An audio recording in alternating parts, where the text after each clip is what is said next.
La pire chose que tu peux avoir quand tu commences, c'est du succès. OK. Parce que tu t'imagines que ça va toujours être ça.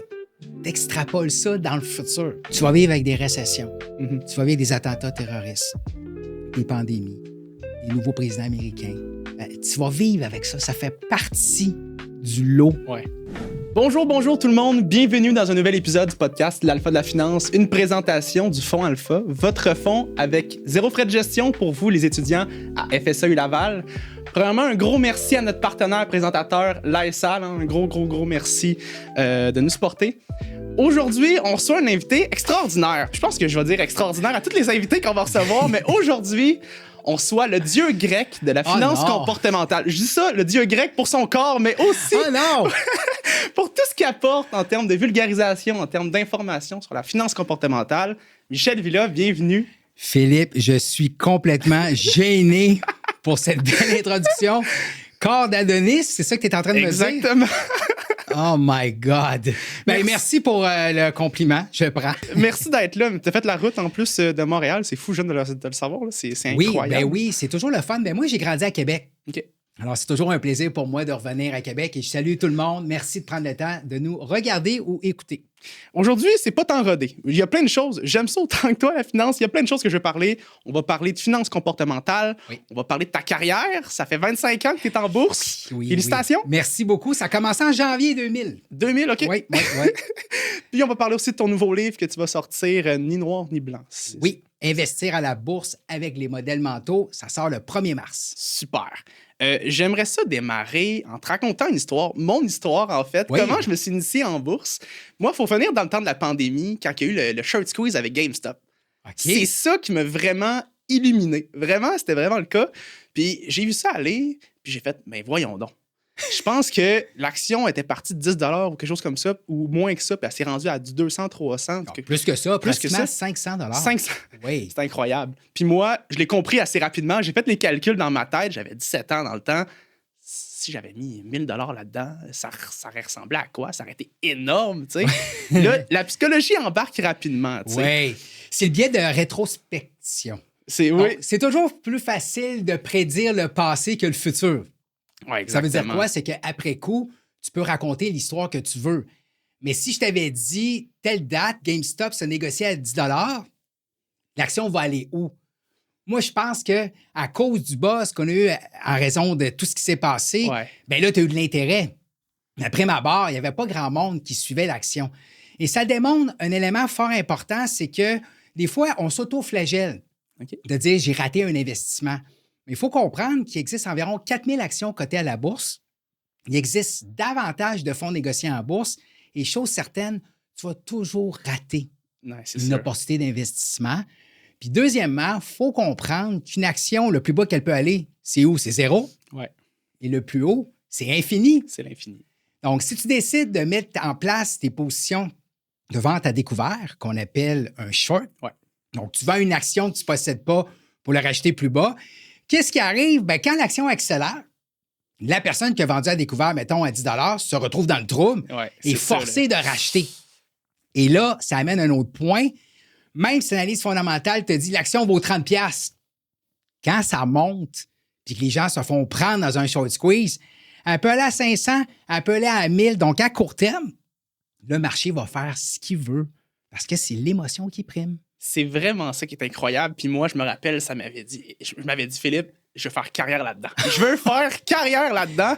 Puis là, je me suis dit, Philippe, tu vas devenir le spécialiste des short squeeze. Puis là, Puis là, j'avais pris mon écran, mon ordinateur, je m'avais ouvert ma plus belle page Paint, là. Puis j'avais résumé ma carrière en quelques lignes. Je me suis dit, bon, tu vas faire un premier short squeeze, après, tu vas tout réinvestir sur le deuxième, puis le troisième. Après 5 étapes, j'étais millionnaire. Okay. C'était un peu ça. Puis avec ça, je me suis comme dessiné des petits critères, là, petite capitalisation, etc. Puis je me suis dit, j'ai nommé ma prochaine victime, c'était AMC. Je me suis dit que j'allais investir dans AMC. Oui. Puis j'ai pas investi, j'ai été chanceux. Okay. C'était de la spéculation, du gambling. Puis j'ai été chanceux, j'ai investi dans les autres 15 $. Mais ça, c'est juste après que j'ai ouvert mon CELI avec 10 nat à mes 18 ans. J'étais fier, là. C'était l'euphorie totale. Là, j'investis là-dedans. Puis là, faut faire attention avec les mots. J'investis pas, je joue. C'est vraiment ça. Puis là, je l'ai acheté à 15 $, puis là, je vois ça monte, ça monte. Puis dans le temps, j'étais en sciences nat au cégep de Joliette. OK. Je finissais mes labos, j'allais au local d'informatique, j'ouvrais mes écrans. C'est donc le fun de tracer des lignes quand ça monte. Mon analyse technique était belle. Puis là, je continuais, puis ça montait. L'action AMC, pour ceux qui ne connaissent pas AMC, c'est une grosse chaîne de cinéma aux États-Unis. Puis ben, la chaîne de cinéma, dans le temps de la COVID, elle battait de l'aile. Elle était beaucoup, beaucoup shortée. Et donc, il y a eu un short squeeze. Ce qui fait que ben, j'étais extrêmement chanceux de profiter de ça. Mais là, ça monte jusqu'à où? Puis je me rappelle, j'étais tellement euphorique que je m'avais acheté un chandail AMC par Amazon. Je l'ai signé, il est encore chez moi. Puis ça monte. Je pense que ça a monté jusqu'à 69, 70. OK. Mais là, la question, c'est quand est-ce que tu vends? Puis là, à partir de ce moment-là, ça continue à commencer à descendre un peu. Puis là, toutes les raisons étaient bonnes pour rester dans le trade. Tu sais, ça se replie. Le trade, il souffle un peu. Toutes les raisons étaient bonnes. Puis là, ça a recommencé. Ça a vraiment continué à descendre. J'avais été assez intelligent pour me mettre un stop-loss comme au x2. Tu sais, fait qu'au moins, je partais avec un 2 fois ma mise initiale, ce qui était bien. Mais c'est un peu ça, la finance comportementale. Tu sais, les émotions en bourse, j'ai jamais eu autant d'euphorie, autant de... Puis je veux qu'on en vienne à parler de la finance comportementale. Pour les personnes qui nous écoutent, qui ne connaissent pas, c'est quoi la finance comportementale? Bien, je vais répondre à ta question en disant que c'est vraiment l'étude du comportement humain à la bourse. D'ailleurs, chaque transaction, il y a un acheteur et un vendeur. Donc, qu'est-ce qui fait qu'une action monte ou baisse? C'est pas qu'il y a plus d'acheteurs ou de vendeurs.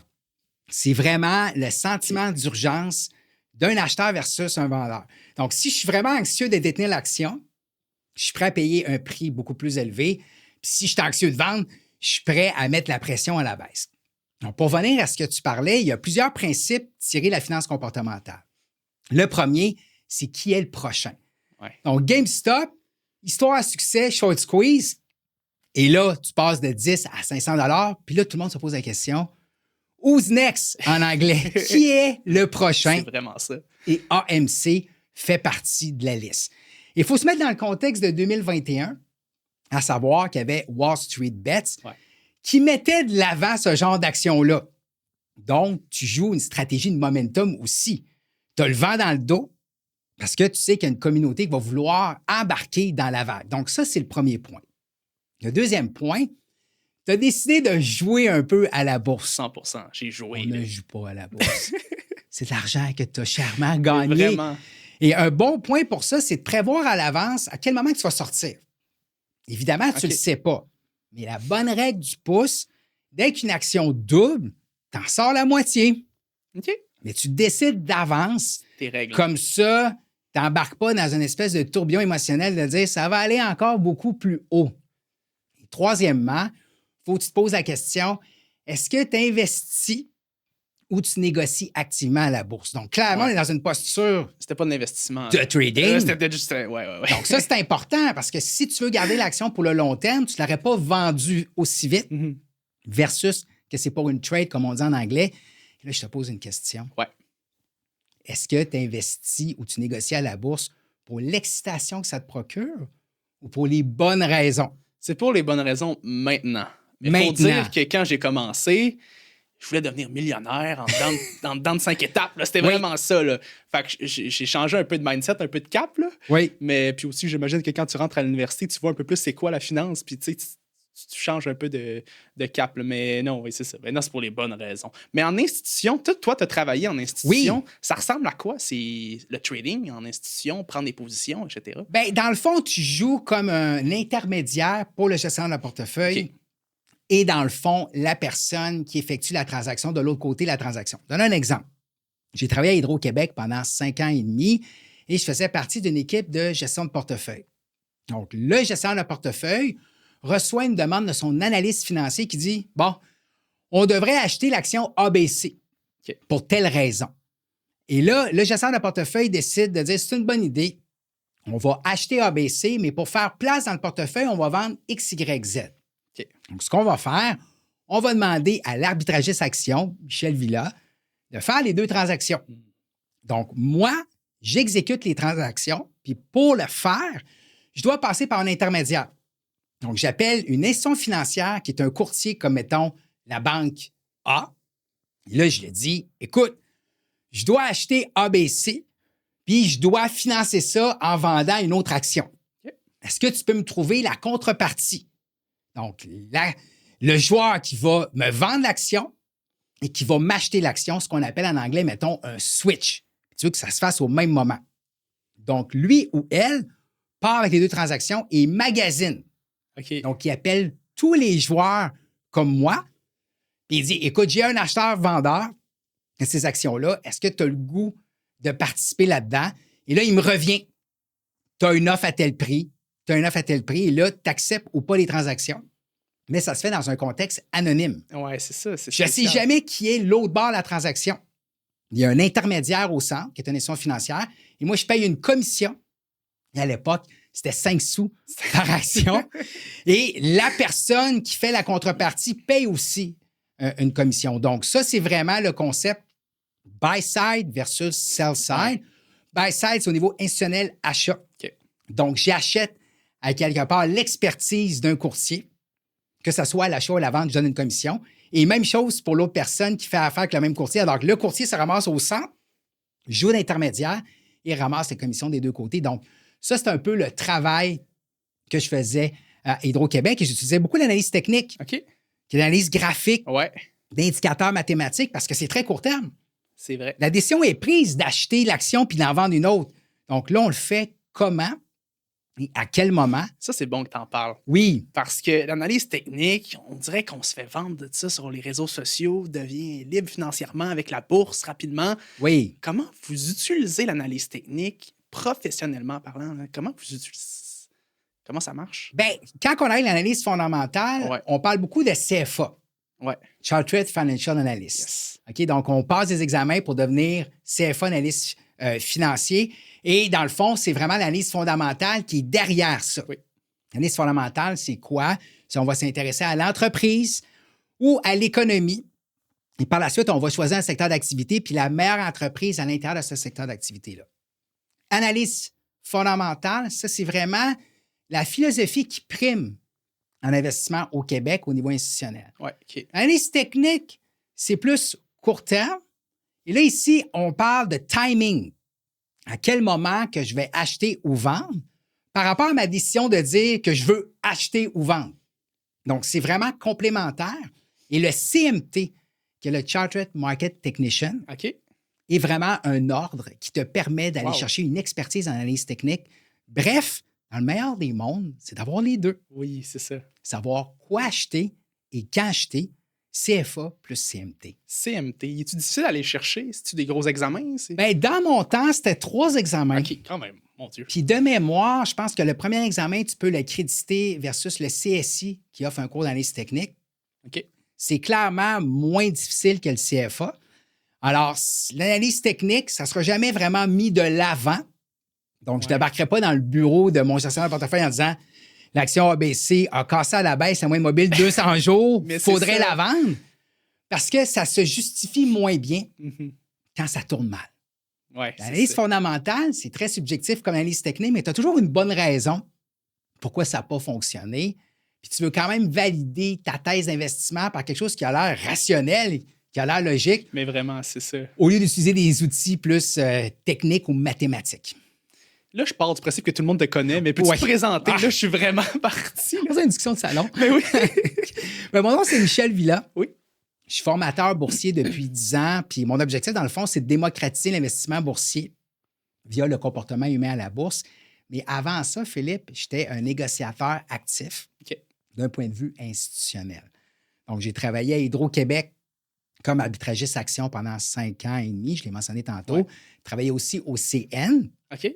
qui est dans le fond la caisse de retraite du CN. Et par la suite, je suis allé plus du côté sell-side à la Banque Scotia, où je jouais d'intermédiaire entre deux joueurs qui voulaient négocier activement. Et j'ai été aussi à la Banque Laurentienne pour gérer l'argent de l'institution financière.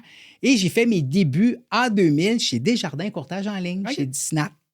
Et là, la différence, c'est que tu exécutes des transactions pour le particulier. Ouais. Donc, tu ne donnes pas de conseils. Tu achètes ou tu vends. Et ça a été une super belle expérience. Puis, je les remercie de l'opportunité que j'ai eue parce que ça a été vraiment le point tournant pour le début de ma carrière. Donc là, maintenant, tu es formateur boursier, Oui. c'est ça? Oui. Comment, moi, j'aime ça faire découvrir des nouveaux métiers. Comment tu deviens formateur boursier? tu deviens par la force des choses.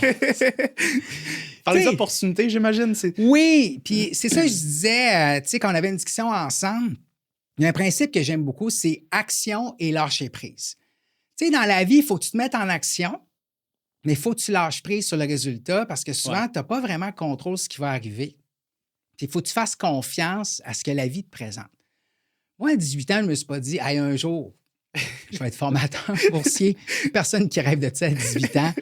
Mais avec mon parcours, où est-ce que je suis devenu copropriétaire de bar quand j'avais 20 ans. C'est bien le fun. Oui, c'est le fun. Ah, Ça s'appelait ouais. le Vogue à Québec. Ça OK. n'existe plus, là, mais j'ai fait ça pendant 4 ans.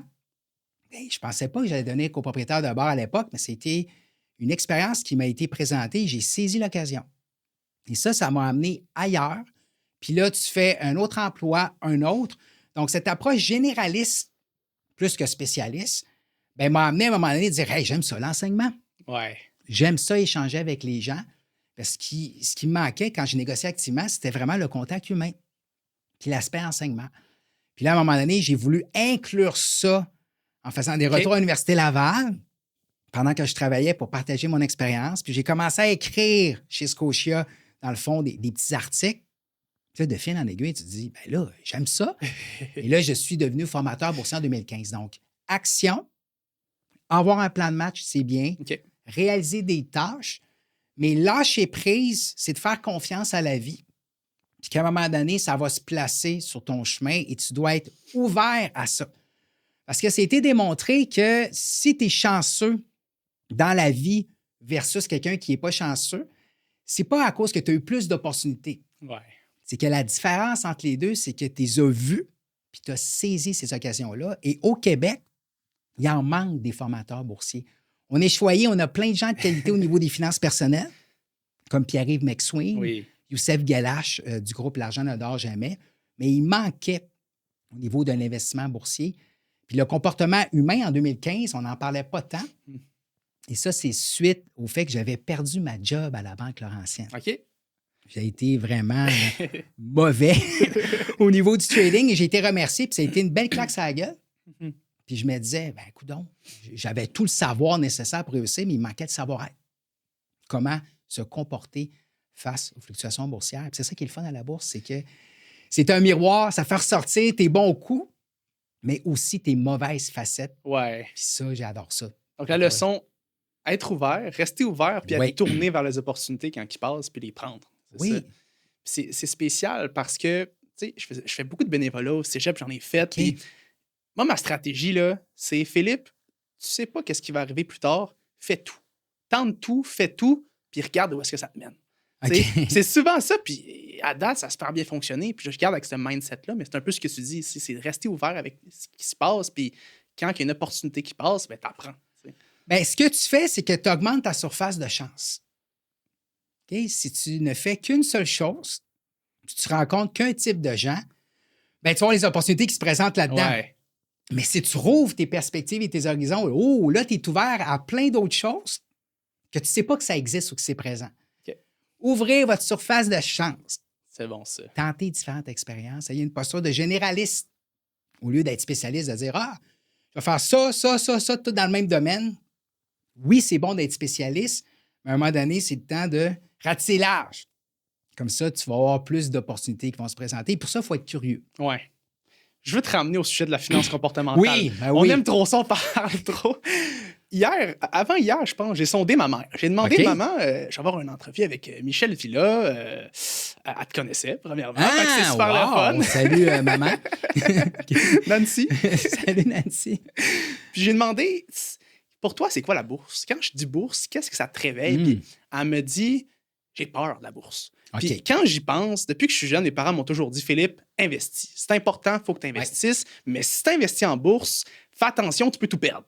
OK. Puis je me dis, au Québec, c'est sûr que quand tu as 17 ans puis tu te fais dire la bourse, tu vas tout perdre avec la bourse, ça fait peur, tu sais. OK. Puis après, d'un autre côté, on se fait dire, il faut que les jeunes investissent plus en bourse, faut qu'il n'y ait pas un problème à ce niveau-là. On dirait qu'il y a une peur. C'est-tu juste au Québec que ça ou c'est ailleurs? Bien, j'ai envie de poser la question à Nancy. Pourquoi elle pense que la bourse comme un mauvais endroit? Et là, en posant la question à Nancy, tu vas peut-être découvrir qu'elle a peut-être soit vécu une mauvaise expérience, soit qu'elle manque de connaissances ou soit qu'elle a vu des gens dans son entourage se faire brûler par la bourse. Donc, quand on a ce genre de peur-là qui remonte à la surface, Ouais. c'est de se poser la question, ça vient d'où cette peur-là? Puis dans le fond, ta mère, elle veut juste, dans le fond, te protéger. Ouais, c'est vraiment ça. Elle a vraiment une intention positive de dire, fais attention, Philippe, par rapport à ça. Donc, ce qu'on fait dans ce temps-là, c'est qu'on prend un certain recul, puis on se pose la question, est-ce que c'est vrai ce qu'elle dit? Donc, souvent, des réflexions comme Nancy, on appelle ça l'évaluation interne. OK. Je fais un parallèle en ce moment, en début 2025. Est-ce que la bourse va bien faire cette année? Et là, on entend parler de Donald Trump. Le fameux. Les droits de douane, etc., le risque de récession, l'inflation, etc. Donc là, on est dans la subjectivité. On regarde ce qui se passe dans les médias et on dit « Oh my God, les marchés boursiers vont s'écraser, j'ai peur. » Ce qui est tout à fait normal parce que le premier objectif de notre cerveau, c'est celui de la survie de protection. Et là, ce que je t'amène comme réflexion, c'est au lieu d'y aller avec l'évaluation interne comme point de départ, c'est d'y aller avec l'évaluation externe. En prenant un certain recul, en respirant par le nez, puis de dire, par le passé, c'est quoi la probabilité que le marché boursier monte sur une année? C'est 75 du temps, le marché boursier monte. Ouais. C'est quoi le rendement moyen annuel? C'est autour de 7 à 8 tout dépendamment de la période d'investissement. Donc, une moyenne, c'est important de comprendre, ça ne veut pas dire que tu vas avoir ce rendement-là. Non. Hein, une moyenne, je dis toujours, si tu mets la tête dans le four, puis les pieds dans le congélateur, puis je te dis, puis c'est quoi la température moyenne? Tu vas dire, hey, pas pire. Bien, une moyenne, ça inclut des extrêmes. Ouais, c'est sûr. Mais ta prémisse de départ, c'est que tu as le vent dans le dos. Le biais, il est positif, il est à la hausse. Puis comme jeune, il faut que tu commences à investir des petits montants d'argent pour développer le réflexe. Donc, épargne, par la suite, investissement. Puis le meilleur exemple que je donne, c'est plutôt que tu commences mieux que c'est Warren Buffett. Donc, Morgan Housel, qui est un blogueur que j'adore, lui a démontré que Warren Buffett, qui est de loin un des plus grands investisseurs des temps modernes, bien, 99 de sa richesse est faite à près de 65 ans. C'est fou, ça, hein, quand tu y penses. Pourquoi? Parce qu'il a commencé à investir à l'âge de 10 Ouais. ans. Puis le monsieur a 94 ans, donc lui, il est investi depuis 80 ans dans les marchés boursiers. Donc, quand tu as le vent dans le dos, il y a eu des années où sa performance n'était pas au rendez-vous, mais il a commencé tôt. Et c'est vraiment le concept d'effet cumulé. Ouais. Tu sais, la petite boule de neige là, qui embarque, puis qui descend, là, puis qui prend du momentum, puis c'est une avalanche. Ouais. Donc, c'est de rassurer Nancy, de dire, tu as une tolérance au risque qui est plus faible, donc d'accepter des fluctuations boursières. Vas-y avec un portefeuille qui est bien balancé. Donc, tu peux avoir des obligations, des actions, soit épaulé par un conseiller en placement au besoin, ou si tu y vas par toi-même avec les plateformes comme Desjardins Courtage en ligne, vas-y avec des fonds négociés en bourse. Puis, tu sais, vas-y. Puis c'est en te trempant le pied que tu vas réaliser qu'au final, c'est vrai Ouais. que le marché boursier, il monte à long terme. Tant qu'à le faire, on va faire le tour de la famille. Mon père, lui, Oui, ton père, lui, il est-tu plus il négociateur? reste 5 ans sur le marché. OK. Où est-ce qu'il peut investir? Puis il me dit, Philippe, je vais faire le plus de rendement possible en 5 ans, OK. mais c'est quand même tout ce que j'ai pour ma retraite. OK. Qu'est-ce qu'il fait dans ce temps-là?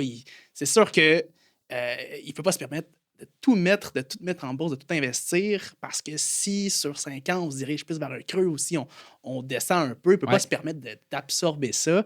Donc, pour lui, est-ce que ça serait plus de réaliser que on devrait peut-être plus se diriger vers des obligations, des trucs plus safe comme ça? Bien évidemment, l'horizon de placement joue pour beaucoup. Ouais. Puis dans le fond, ça peut paraître drôle comme questionnement, mais ça serait bon qu'il rencontre un planificateur financier. Mhm. Parce que souvent, tu peux jouer avec c'est quoi tes attentes de rendement, mais tu peux jouer aussi au niveau de tes dépenses.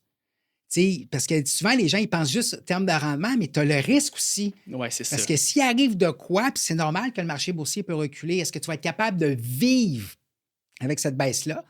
Donc, de rencontrer un planificateur financier et de dire, écoute, tu pourrais peut-être jouer au niveau de telle dépense ou peut-être même juste rassurer aussi, ça serait bien.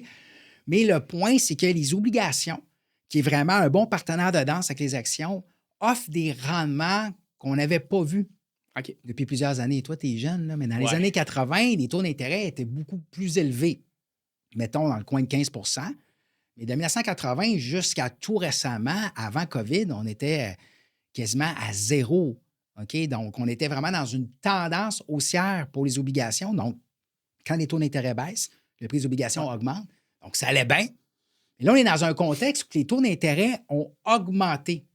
Donc, le prix des obligations a baissé. Donc, il y a des opportunités par rapport à ça. Donc, de voir avec un planificateur financier ou un conseiller en placement, de me faire une projection de retraite, au lieu de dire, je vais aller chercher le plus de rendement possible, mais tu as d'autres facettes à tenir compte aussi. Il y a le risque aussi. Oui. Je suis content de t'avoir aujourd'hui parce que là, on va pouvoir puiser ton. Ça fait 25 ans que tu es en bourse. Oui. Fait que tu as de l'information, tu as de l'historique. C'est drôle parce que la première fois que je t'ai rencontré, je t'ai dit, tu nous parleras de ce qui s'est passé en 1980. Puis tu me dis, Philippe, je t'aime moins, là. Tu as commencé quand en bourse? J'ai commencé carrément en 2000. 2000, OK. Oui. Donc, moi, dans le fond, ce qui m'intéressait, j'avais vu le film Wall Street. Oui. OK? Puis ça, là, tu sais, j'étais vraiment dans le mode d'excitation un peu comme toi. Ouais. Et je rêvais de travailler sur le parquet de la bourse à la criée. Tu sais, je veux vendre avec les signaux, avec le petit coat de couleur. Oui. Puis j'avais fait une entrevue avec la Bourse de Montréal, de mémoire, je pense, en 97 ou 98, pour justement travailler sur le parquet de la bourse. Okay. Mais finalement, c'est devenu automatisé. Il y a eu le trading électronique, ça n'a pas fonctionné, mais j'étais vraiment dans le mode excitation. Puis j'étais beaucoup plus dans le style de vie d'être un trader que de la job d'un trader. Donc, je ne savais pas tout ce que ça implique. Parce que le travail d'un négociateur actif, oui, la bourse est ouverte de 9h30 à 4h, mais les gens, ils pensent que l'objectif, c'est juste de négocier activement. Il y a une préparation mentale à faire avant. C'est ça. Puis on doit faire un suivi des transactions après. Et il y a un développement personnel qui se fait. Donc, grosso modo, quand j'avais été copropriétaire de bar, j'ai fait ça pendant 4 ans, j'avais lâché l'école, j'étais revenu et j'étais vraiment dans le mode excitation, puis adrénaline. Et là, quand j'ai commencé chez Desjardins Courtage en ligne en janvier 2000, oh my God, c'était la bulle technologique. Ouais. Donc, on répondait au téléphone, il y avait des délais. C'était fou comment que les actions bougeaient vite. Puis ma première transaction, c'était une option d'achat. Écoute, en partant, ça démontre que j'avais vraiment un appétit pour le risque. C'était sur l'action Téléglobe, que ça n'existe plus. Oui, c'est ça, là, je me dis. La pire chose que tu peux avoir quand tu commences, c'est du succès. OK. Parce que tu t'imagines que ça va toujours être ça. Tu extrapoles ça dans le futur. Hey, moi, je suis bon, j'ai fait de l'argent, c'est ma première transaction, puis je vais répéter ça. Donc, c'est vraiment, dans le fond, la loi des petits nombres. C'est pas vraiment une loi officielle, mais c'est que ton échantillon, il est tellement petit que c'est pas vraiment significatif. Okay. Parce qu'à la bourse, tu peux être chanceux à très court terme. Ah oui, c'est ça. Tu peux acheter n'importe quelle action puis faire l'argent. Donc, des fois, on tombe dans une confiance qui est fausse. Donc, j'ai commencé vraiment chez Desjardins Courtage en ligne pour travailler comme négocier pour le particulier et aussi d'un point de vue personnel. Ça ressemble à quoi passer à travers une crise financière en bourse quand tu travailles là-dedans? Ah, ben écoute, tu as peur de perdre ton emploi. Oui. Donc, quand on parle de, tu sais, dans le fond, de baisse de pratiquement 50 pour le S&P 500 du sommet de 2007 au creux 2009, donc ton emploi, évidemment, tu as ton portefeuille qui recule. Mais vraiment. Donc, tu n'as pas vraiment une belle diversification, là. Parce que si ton emploi est en finance puis que ton portefeuille recule, dans le fond, tu n'es pas vraiment diversifié. C'est pour ça que tu dois trouver quand même d'autres facettes dans ta vie à l'extérieur. Donc, l'entraînement, les amis, la famille, tu dois vraiment avoir un bon portefeuille diversifié de vie au lieu d'être toujours ce qu'on appelle corrélé à 1. Donc, corrélation, c'est quand tu t'en vas à 1, tu as vraiment un lien étroit entre deux variables. Donc, si tu travailles en finance, tu négocies ton compte, puis tu as des placements avec un conseiller en placement ailleurs, et là, tu deviens, dans le fond, un seul portefeuille qui est portefeuille finance. Donc là, tu es vulnérable dans ces baisses-là. Puis travailler, parce que là, il faut faire la différence. Desjardins, c'est une coop versus des entreprises qui sont plus privées ou en bourse, introduites en bourse. Quand tu traverses des périodes comme ça, y a-t-il une différence selon toi? OK, là, tu travailles pour des membres, c'est différent, qu'il n'y ait pas la même pression que de travailler pour des actionnaires qui veulent du rendement, qui veulent du... Oui. Tout à fait. Il faut toujours que tu saches à qui tu t'adresses. Quand tu as une posture à long terme, quelqu'un va comprendre que c'est normal, ces baisses-là. Ouais. Je pense que de mémoire, tu as une baisse de 40 en moyenne aux 12 ans. OK. Donc, on l'a pratiquement eu dans le temps de COVID avec une baisse de 35, puis on l'a eu en 2008 avec 50. Donc, quand tu es un investisseur à long terme, tu vas vivre avec des récessions. Mm-hmm. Tu vas vivre des attentats terroristes, des pandémies, des nouveaux présidents américains. Tu vas vivre avec ça. Ça fait partie du lot quand tu investis à la bourse. Puis, tu sais quoi? Il n'y a jamais d'une bonne occasion pour investir, dans le sens qu'il y aura toujours de quoi qui va arriver. Il va toujours avoir de quoi qui va t'inquiéter. Je veux savoir, moi, une autre chose qui m'intéresse, les investisseurs, ils ont-tu changé depuis 25 ans? Ou véritablement, on est encore les mêmes personnes qui pensent de la même façon? Bien, je peux répondre de deux façons. Dans un premier temps, on a accès à l'information qu'on n'avait pas dans le temps. Ouais. Si tu avais accès à l'information, tu peux avoir ce qu'on appelle un edge, un avantage par rapport aux autres. Là, on l'a moins avec les téléphones intelligents, l'accès aux cotes en temps réel. Donc, je te dirais que ça donne une chance à un paquet de monde d'avoir du succès. Mais s'il y a un élément qui ne change pas, Philippe, au fil du temps, c'est le comportement humain. On est toujours dans l'émotion, quand ça monte ou quand ça baisse. Donc, ça ne changera pas. C'est la seule constante. C'est que le changement. La seule constante, c'est que le comportement humain, ça ne change pas au fil du temps. Est-ce que tu penses que, vu que c'est beaucoup plus accessible la bourse maintenant, ça propulse aussi une surévaluation des titres qu'on connaît beaucoup? Par exemple, tu regardes le S&P 500, ouais. Tu as Apple, tu as Tesla, tu as Microsoft, ton ordinateur. Le monde, on dirait qu'ils investissent dans ce qu'ils connaissent. Là. Est-ce que ça joue pas pour une surévaluation? Bien, il faut comprendre que dans l'histoire, il y a toujours une poignée de titres, de 5 à 7 titres qui dominaient, dans le fond, les indices à l'époque. Tu sais, on parle d'IBM, AT&T. Dans les années 70-80, quand tu regardes récemment, évidemment, c'est les 7 magnifiques. Donc, après ma barre, c'est toujours le cas d'avoir une poignée de titres qui traînent à la hausse les indices. Parce que plus qu'une action monte, plus son poids va être important. Mais vraiment. Il faut comprendre que les actions qui dominent en ce moment dominent pour des raisons valables. OK. Ce sont des entreprises qui ont beaucoup d'argent, qui investissent en innovation. C'est des produits qu'on consomme dans le quotidien. Oui, c'est ça. Ils sont très profitables. Donc, ça peut être normal qu'on ait le goût d'investir là-dedans parce que ce sont des actions véritablement rockstar. Donc, évidemment, je n'ai pas de recommandation formelle à faire de titre, mais ça explique pourquoi il y a un attrait naturel, mais c'est expliqué aussi par le biais de récence. Dans le sens que depuis 10 ans, le marché boursier américain surperforme le reste de la planète. Puis là, à un moment donné, il va peut-être avoir un retour du balancier. Oui, ça fait peur. D'autres régions, comme le Canada, l'Europe, le Japon et même les marchés émergents, pourraient faire du rattrapage. Donc, pour répondre à ta question, c'est tout à fait normal que les gens ont le goût d'y aller dans ces actions-là à cause de l'effet de récence qui est porté notre attention à ce qui performe très bien les dernières années. Puis d'un autre côté, tu as le biais de familiarité. Donc, biais de familiarité à la blague, là, tu sais que quand on se regarde dans un miroir, on se trouve toujours plus beau que sur une photo parce qu'on se voit tous les jours. C'est vrai. On est comme familier à notre visage. On se dit, finalement, je ne suis pas si pire que ça. Puis après, tu fais un saut, là. C'est la photo. Là. Donc, de vouloir investir dans ces actions-là, c'est qu'elles font partie de notre quotidien. Et là, tu as l'impression qu'à cause que tu les vois souvent, que tu es familier puisque tu utilises les produits, que ce sont vraiment de bonnes actions, mais ce n'est pas toujours le cas. Il faut vraiment faire la distinction entre les deux. Y a-t-il des choses que tu as appris, vraiment des grosses leçons que tu as retenues depuis tes 25 années en bourse? Bien, quand j'ai travaillé à la Banque Laurentienne, j'ai perdu mon emploi. Ouais. Puis la raison principale, c'est que je n'avais pas, dans le fond, respecté la gestion du risque. OK. Puis mon ego. L'ego, là, c'est ta petite voix intérieure qui veut toujours avoir raison, se prouver, de dire aux autres, « Hey, j'existe ». Puis le fait que le marché boursier ne me donnait pas raison, je ne le prenais pas. Puis je prenais davantage de risques. Puis je l'ai appris à la dure. Je me suis fait vraiment ramasser, excuse-moi l'expression, et j'ai perdu mon emploi. Puis pendant 1 an, j'étais vraiment honteux de ça. OK. Parce que je pensais qu'avec tout le savoir que j'avais, j'allais connaître du succès. Puis finalement, non. Donc, il y avait vraiment là, une leçon de dire, écoute bien, là, toi, tu es juste un petit joueur dans tout le portrait boursier. Ouais. Respecte ce que le marché boursier fait. Le marché, il t'en veut pas. Il se fout de toi. Tout ce qu'il fait, c'est d'agir un intermédiaire entre toi et un vendeur. Donc, ça, tu n'as pas le contrôle sur ce qui se passe. Mais le plus important, c'est travailler sur toi. J'avais un travail à faire au niveau de la gestion émotionnelle. Donc, c'est ça mon plus gros apprentissage. OK. Puis, mettons, moi, je me lance en bourse, là. Oui.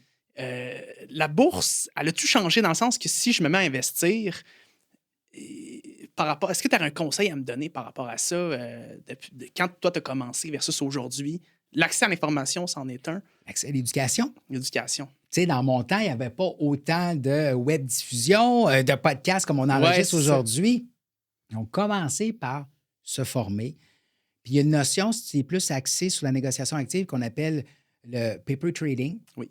C'est de commencer sur papier ou sur des démos pour te pratiquer. Ça veut dire que tu vas vouloir tester des stratégies sans mettre vraiment de l'argent. Et là, tu y vas étape par étape. Ça, c'est pour une posture de négociation active. Ou sinon, au niveau de l'investissement, écoute, il y a des fonds négociés en bourse incroyables. On a accès à des plateformes, tu peux acheter ça. Et puis, tant aussi longtemps, la règle du pouce que tu n'as pas 25 000 à placer. Si tu as 25 000 et moins, tu vas investir dans des fonds négociés en bourse pour aller chercher la diversification. Souvent, on veut acheter une action ou deux avec ton 2-3 000 mais tu es vulnérable parce que les actions peuvent reculer. Donc, diversifier, c'est vraiment d'avoir 15 à 20 titres pour commencer ou quelques fonds pour te permettre, évidemment, là, de traverser des périodes un peu plus turbulentes. Y a-tu trop diversifié aussi? Mettons, tu parles de 15-20 titres, mais mettons, si j'investis dans un fonds, j'investis dans plein d'entreprises. Oui, il y a un risque qu'on appelle d'être éparpillé. Oui. C'est pas la diversification. Là. Non, OK, c'est ça. Si tu as 12 fonds dans ton portefeuille, là, tu es éparpillé. Tu peux avoir un fonds américain. T'es aimes toutes. Oui, c'est ça, un fonds européen. Tu peux jouer dans certaines thématiques ou secteurs d'activité, mais il faut que tu gardes ça en tête. C'est un excellent point. Écoute, j'avais une question pour toi, puis je l'ai perdue parce que je voulais vraiment te la poser. Oui. Ça fait-tu une différence en bourse? Être introverti, extraverti? Ça ne change rien. Travailler dans le milieu de la bourse? Pas du tout. C'est juste que tu vas être attiré par des tâches qui sont différentes. OK. Dans un premier temps, est-ce que tu penses que quelqu'un qui est introverti n'aime pas le contact social, par exemple? C'est une bonne question. C'est une bonne question. Puis je ne sais même pas si j'ai la bonne définition de qu'est-ce qu'être introverti. Pour moi, une personne introvertie, c'est une personne qui est vraiment plus analytique, qui reste dans ses choses, qui va peut-être être moins portée à aller voir les autres. Est-ce que j'ai la bonne... Bien, moi, je ne suis pas un spécialiste de la question, mais je vais donner mon 2 cents si tu me permets. OK? Vas-y. Introverti, extraverti, je ne pense pas que ça a à voir au niveau du goût de faire de l'analyse. OK. C'est plus par rapport à ton niveau d'énergie quand tu rencontres des gens. Quelqu'un qui est extraverti va être alimenté ou nourri quand il rencontre des gens. Okay. Amène-moi une soirée de bénéfices, amène-moi un 5 à 7 ans de chum, je suis là. Et quand je rentre chez nous le soir, je suis comme énergisé puis content d'y avoir été. L'introverti, ça va le drainer un peu plus d'aller dans ces soirées-là. Quand la personne va venir chez elle le soir, elle va être plus fatiguée. Okay. Sauf quelqu'un d'introverti, c'est une personne qui a envie de contact humain aussi. Dans un contexte de 1 à 1 ou de petits groupes, il va avoir du fun. Donc, souvent, on a l'impression que quelqu'un qui est introverti veut rien savoir de l'être humain. Mais oui, c'est l'image qu'on se fait. Mais... Absolument. Donc, quand tu arrives au niveau de l'emploi, c'est plus au niveau du contact humain. Tu sais, as-tu le goût d'être en échange constamment avec les gens ou plus programmé dans ton sol un code pour faire de l'argent comme trader? Donc, je te dirais que c'est plus par rapport à ça. Alors, quand tu poses la question, j'irais plus au niveau de ton type de personnalité. Okay. T'es-tu plus analytique ou t'es un peu plus dans l'action? Ouais. T'es-tu plus extraversion ou t'es plus genre faire tes choses de manière organisée chez toi? Donc, c'est plus par rapport à ça. Donc, clairement, quelqu'un qui est plus analytique que dans l'action va peut-être plus être attiré vers la gestion de portefeuille, une analyse financière versus quelqu'un plus par le trading. Dernière question pour clore le sujet finance comportementale. Oui. C'est quoi pour toi, en 2025, le billet qui est le plus dangereux pour les investisseurs? Hey, c'est une très bonne question. Ça, je te pogne, là. Je te dirais, Daniel Kahneman, il avait déjà mentionné, c'est un psychologue qui a déjà gagné un prix Nobel. Lui, il disait que c'était l'effet de récence, là, de faire confiance, dans le fond, à ce qui vient de se passer pour faire des prévisions ou des prédictions. Moi, personnellement, c'est le biais de confirmation. OK. Tu as une vision par rapport à la trajectoire d'une action, puis tout ce que tu fais, c'est de lire toute information qui supporte ça. Tu as comme les œillères fermés, là, tu ne veux rien savoir quand les gens vont dire « Ouais, mais t'as-tu pensé à ça? » Toi, tu achètes l'action, qu'est-ce que le vendeur pense? Non. Je vais avoir raison. Puis là, tu es là-dedans. Moi, je pense que l'humilité intellectuelle, c'est la qualité à avoir en 2025. C'est de comprendre que, écoute, comme je disais tantôt, tu es un petit joueur parmi les chiquiers. Tu n'as rien à prouver au monde en ayant du succès ou pas à la bourse. Tu ne perdras pas de valeur. Là. Mhm. Il n'y a pas personne à tes funérailles qui vont dire Ah, Michel Villa, c'était un bon trader. Non, non. On va revenir sur tes valeurs humaines. Donc, on s'enlève la pression. Ta performance à la bourse, c'est le fun, mais ça demeure une tâche comme une autre. Et d'accepter que tu es là pour apprendre, que le marché va constamment évoluer, aie une posture de curiosité et sois ouvert à ce que le marché te dit. Le marché te parle. Ouais. Donc, un bon exemple, c'est sûr qu'on se rencontre fin février. Il y a beaucoup d'inquiétudes, mettons, par rapport à Donald Trump. Mhm. Les marchés boursiers cognent la porte à des sommets historiques. Le VIX, qui est l'indice de volatilité aux États-Unis, pour vous donner une idée, c'est une lecture moyenne de 20. Plus que la lecture est élevée, plus les gens sont nerveux et plus que la lecture est basse, plus que les gens sont complaisants. On est à 15. Donc, évidemment, je ne peux pas vous dire ce qui va arriver. Je n'ai pas de boule de cristal. Mais le marché, en ce moment, n'est pas du tout inquiet par rapport à Donald Trump. Ça, c'est un message que le marché me dit. Par rapport à ça, tu peux être en accord ou pas. Mais le biais de confirmation, c'est d'empêcher de dire non, non, non, ça va aller mal à cause que Trump est là. C'est prendre du recul puis dire qu'est-ce que le marché te dit, ça, c'est important. Je t'ai dit que j'allais clore le sujet, mais une autre dernière question pour toi, parce que je me suis tellement fait poser la question, pas poser la question, mes amis ils investissent puis ils me disent Philippe, investis là-dedans, ou ça marche, investis là-dedans, ou j'ai acheté ça, t'allais tellement haut, faut que tu investisses là-dedans. Ouais. Les jeunes, on dirait qu'il y a une pression sociale sur eux. Oui. C'est-tu dangereux? Ça a toujours été comme ça? Bien, c'est la preuve sociale. Ouais. Tu sais, la dernière fois que tu es allé au restaurant, tu es allé voir un bon film, est-ce que tu as demandé à quelqu'un dans ton entourage ou tu es allé voir un article dans la presse de quelqu'un qui recommandait le restaurant ou le film? Quand on est dans un contexte d'incertitude, on veut savoir, on est curieux, on va chercher de l'information. Ouais. Quand ton ami te dit d'embarquer là-dedans, donc lui, il le fait pour ses propres intérêts personnels, dans le sens qu'il y a ses objectifs de placement, sa tolérance au risque. Peut-être que ce placement-là lui convient, mais il faut comprendre que tu n'es pas ton ami. Et est-ce que ce placement-là correspond à ton objectif de placement, ta tolérance au risque et ton horizon de placement? Ce que je t'amène comme réflexion, c'est tu peux prendre l'idée d'investissement de ton ami et là, filtrer, de dire est-ce que ça fit avec moi? Au lieu de dire mon ami me dit de faire ça, j'embarque là-dedans, et deux mains là, dans l'eau froide. C'est bon, je l'achète. Absolument. Donc, prendre toujours un certain recul puis fais-le pour toi. Un gros merci. Ah, ça fait plaisir. Parle-nous de ton nouveau livre. Oui. Ben, écoutez, merci de vouloir en parler. Donc, ni noir ni blanc. Investir à la bourse avec les modèles mentaux. Les modèles mentaux, c'est quoi? C'est un coffre à outils. OK. Quand on parle de biais comportementaux, des erreurs de jugement, on est toujours dans le passé. Qu'est-ce que j'ai fait de tout croche et comment je peux m'améliorer? Ici, les modèles mentaux, ce sont des principes tirés de différents champs comme la psychologie, la biologie, mathématiques, physique, sont des concepts éprouvés qui vont t'aider à prendre une bonne décision à la bourse. Meilleur exemple, c'est la loi de Pareto, le fameux 80-20. Oui, on le connaît. OK? 20 des rues à Montréal, c'est 80 du trafic. 20 des employés, c'est 80 de la performance. Mais dans un portefeuille, une poignée de titres explique souvent la performance. Donc, la loi de Pareto, tu peux l'appliquer comme modèle mental, qui est un modèle mental mathématique à la bourse. Donc, dans cet ouvrage-là, je présente 20 modèles mentaux pour aider à la prise de décision. Et ni noir ni blanc, ça veut dire qu'on évolue toujours dans les zones grises à la bourse. C'est jamais binaire, c'est jamais 0 ou 1. Il faut être capable de naviguer là-dedans. Donc, très hâte que les gens... Ça sort quand? Ça sort le 1er mars. OK. Puis c'est vraiment une édition spéciale dans le sens que c'est une équipe de gestion de portefeuille dans le bas du fleuve à Rimouski qui ont parrainé le projet. OK.